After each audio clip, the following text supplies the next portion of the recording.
High, সব কেমন আছো? দেখো, রাত্রিবেলা চলে এসেছি। মা কি করছে দেখি। অনেক কিছু রান্না করে ফেলেছে।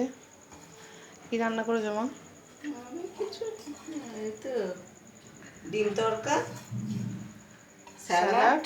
আর এই যে এই আমার নাতির স্পেশাল মানুষের স্পেশাল তরকারি, ডিমের ঝুড়ি করে আলু দিয়ে আলাদা করে করে দিতে হবে। সে মাংসর মতো করে রান্না হয় এটা।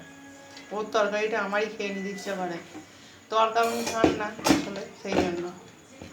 আর এই যে রুটি, ঘি মাখানো রুটি। ঘি মাখানো রুটি, আবার প্লেন রুটি নয়, ঘি মাখানো। এই হচ্ছে, এই দেখো একদম চপচপ করছে। এই হচ্ছে আজকের রাতের মেনু আপাতত।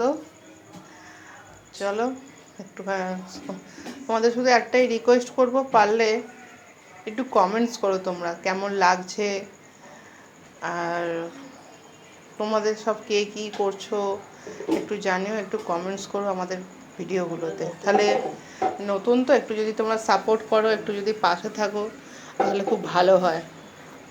সেই জন্য তোমাদেরকে একটু রিকোয়েস্ট করছি, তোমরা একটু কমেন্টস করো, একটু সাপোর্ট করো আমাদেরকে। সবাই ভালো থেকো, সুস্থ থেকো। আজকের মতো এইটুকুই। সবাইকে শুভরাত্রি, গুড নাইট, টাটা।